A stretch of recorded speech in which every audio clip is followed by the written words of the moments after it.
Le Bénin est-il en train de bousculer les équilibres régionaux? Pourquoi Ouadani fait-il autant parler? Décryptage dans cette vidéo. La France n'a rien fait, prenez conscience.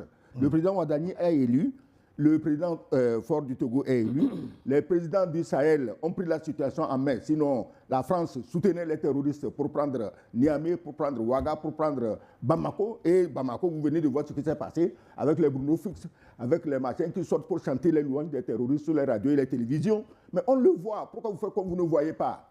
Donc, en matière de sécurité, il n'y a absolument rien à attendre de la France. Et si un pays de la sous-région veut vraiment la sécurité, première mesure, tournez le dos à la France en matière de sécurité. Faites votre commerce habituel, il n'y a pas de problème.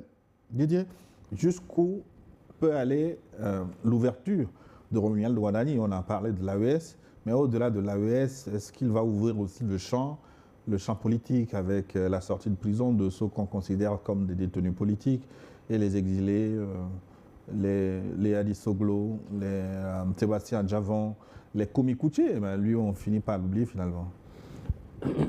Merci, mais avant de répondre à votre question, permettez-moi aussi de dire un mot sur l'apport que la France apporte à la sécurité en Afrique. Je crois que il serait suicidaire de notre part de ne pas nous rappeler des mobiles profonds qui ont fait que le terrorisme s'est propagé en Afrique de l'Ouest de nos jours. C'est bien un président français qui allait détruire la Libye. La Libye, vous vous rappelez que c'est à partir de la Libye que le terrorisme s'est déversé au Sahel et aujourd'hui dans toute la sous-région.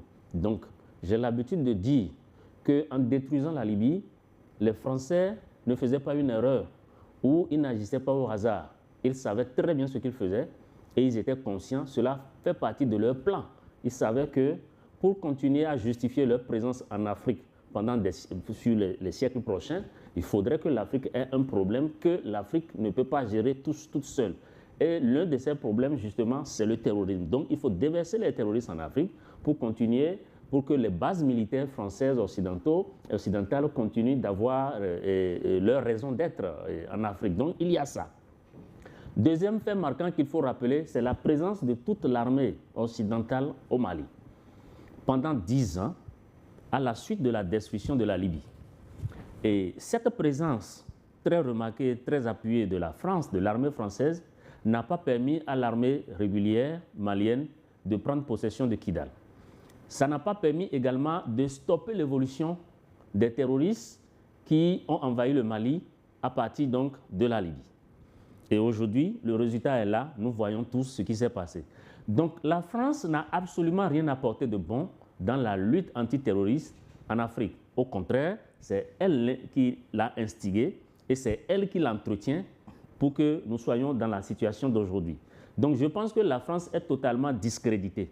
Elle ne peut pas être considérée comme un partenaire qui puisse apporter une solution au terrorisme aujourd'hui. Cela dit, maintenant ma question. Je vais venir à votre question. Je crois que la première semaine que le président Ouadani a passé à la tête du Bénin a apporté satisfaction aux Béninois vu les premières mesures qui sont prises, vu l'oxygène apporté à l'appareil diplomatique béninois qui était quelque peu grippé sous son prédécesseur. Aujourd'hui, nous voyons que le président Romuald Ouadani est très populaire au Bénin. Il n'y a qu'à voir le score qu'il a obtenu après les élections. Oui, 94%. 94 et quelques pourcents. Donc, il faut le rappeler, ce qui est l'expression vraiment d'une adhésion populaire à sa feuille de route. Et puis, nous avons également beaucoup d'acteurs politiques du camp de l'opposition, c'est-à-dire notamment des démocrates, qui ont également quitté leur formation politique pour apporter leur soutien au président Romuald Ouadani. Et justement, l'une des préoccupations majeures de cette opposition, c'était la libération des détenus politiques, c'était également le retour au bétail des exilés politiques. Mais aujourd'hui, ils sont là à la mouvance présidentielle. Donc c'est à eux de continuer à faire le lobbying.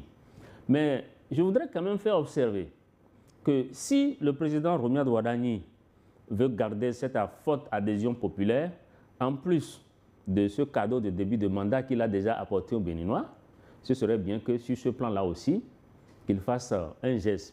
Je crois que le 1er août fait partie des dates à laquelle le chef d'État béninois généralement profite pour accorder aussi des grâces présidentielles aux détenus. Est-ce que ce sera le cas? Je n'en sais rien. On ne peut que plaider pour ça. Maintenant, je ne m'attends pas non plus à ce que ces détenus politiques-là soient... on le souhaite, mais je ne m'attends pas que... Si on ne les libère pas à partir du 1er août, ça ne m'étonnerait pas. Pourquoi? Simplement parce que lorsque j'ai vu la formation du gouvernement, j'ai vu que le même ministre de la Justice est resté en place. Pour moi, c'est un signe. Est-ce qu'il est là pour continuer à surveiller le bon fonctionnement de la criette et de tout ce qui s'était passé avant? Je n'en sais rien. Mais ce qui est sûr, c'est un nouveau président, même si l'ancien ministre de la Justice est encore dans le gouvernement, il est obligé de se plier aux instructions et à la feuille de route du nouveau président. Oui, excellent rapidement sur la question avant qu'on aborde la téléspectateur. Non, moi je crois que tout ce qui est bon à prendre. Wadani a posé des actions précises avec sa tournée sous-régionale et nous ne pouvons que soutenir cela. C'est-à-dire qu'on n'a aucun élément qui nous permette de contester cela. Et comme il est allé chez ses adversaires, les adversaires de son pays les plus déterminés, à savoir le Niger, et qu'il a pu s'entretenir avec eux, et qu'apparemment, beaucoup de changements vont arriver dans la foulée, je crois qu'il peut compléter la liste des actions positives en libérant les gens qui sont en prison pour des raisons que je ne vais pas qualifier ici, et surtout en ouvrant la porte à ceux qui sont partis en exil, parce que déjà la Constitution a tout verrouillé. Pendant 7 ans, il n'y a pas d'activité politique. Absolument, absolument. Donc les communards Koutié, les Sébastien à Javon, les commis Koutié, les Sébastien à Javon, même s'ils rentrent, ils ne peuvent pas faire la politique. S'ils rentrent, bon, ils peuvent aller se faire un champ de coton quelque part au nord du Bénin. Pour accroître le rendement agricole. Oui, s'occuper un peu en attendant la fin de 7 ans. Bon, Léa Dissoglo est en exil, mais son papa est en train d'encenser Talon et Wadani matin, midi, soir. On ne sait pas à quoi les uns et les autres jouent, mais c'est comme ça. Il n'est pas le seul, même Yahi Boni est là-bas aujourd'hui, puisque son fils, Chabi, a quitté les démocrates et il soutient l'action du président Wadani. Et puis, si vous connaissez bien la structure parentale et familiale chez les Nago, vous devez savoir que si le fils est là, c'est que forcément le père l'a autorisé. Mais bien sûr, c'est normal. La preuve, en tant qu'ancien chef d'État, en tant que doyen, qui doit aussi siéger au Sénat, il était à l'investiture. Oui, donc tous peuvent travailler positif. à cet apaisement général souhaité par tout le monde. Bonjour, New World, et bon dimanche à vous tous. C'est le premier message que je vous lis. C'est Amadou Tidjani du Niger. Je voudrais juste dire que certes, les premiers pas du président béninois sont à saluer, si vraiment c'est sincère. Et bien sûr que le plan que montre le nouveau président indispose Paris. D'abord, les premières sorties des présidents africains, surtout, ont toujours porté sur la France pour recevoir la bénédiction du colon. Wadani montre que ses voisins d'abord, car il faut dire, certes, les pays de l'AES sont enclavés, mais ces pays, le Bénin, c'est que son port, sans ces pays, le port béninois ne servira à rien. Merci de votre contribution, cher ami, qui nous envoie ce message de Niamey au Niger. Nous poursuivons avec le Burkina Faso. Notre ami de Kaya est encore au rendez-vous. C'est Julie Kael Savadogo, en service à Kaya. Mon bonjour à toi, Gilles, dont je salue les efforts pour enrichir l'émission. Mon bonjour au Baobab que j'ai nommé Sagoyou Kwaku Kegewe. Votre chemise me plaît beaucoup. Bienvenue à Didier. Je suis en train de croire un peu à Didier qui prédisait une cohésion du candidat Wadani avec l'AES. Didier a reçu un bon point, donc. En tout cas. Tout à fait, je l'ai annoncé ici. Oui. Si c'est sincère, son acte est louable. Dommage que tout ce qui est bon pour nous noirs, nègres, cela ne peut que déplaire, irriter, énerver, dégoûter la France de Macron et les autres sbires. Ce qui me fait peur, pourquoi un candidat choisi par Talon qui était un va-t-en-guerre contre l'AES se comporte ainsi. Ce n'est pas un piège, se demande Julie Kael Sawadogo. Sinon, son acte est louable, mais restons prudents. Si le président béninois veut être comme celui du Tchad, peine perdue. Mais s'il pense que l'on doit s'unir pour le bien-être des peuples noirs, il aura son peuple avec lui. Ce que je sais est que le régime, je vais censurer, de la France ne va jamais laisser tomber.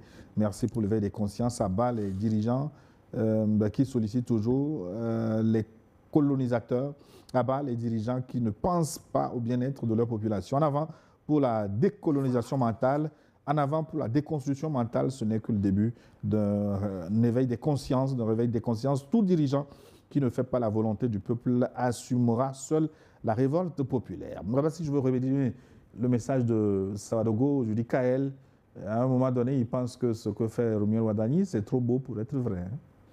Ah oui, vous savez, quand quelque chose est trop beau aussi, les gens ont beaucoup de mal à y croire. Mais il est encore tôt de juger, donc on ne peut que espérer que ça continue ainsi dans la durée.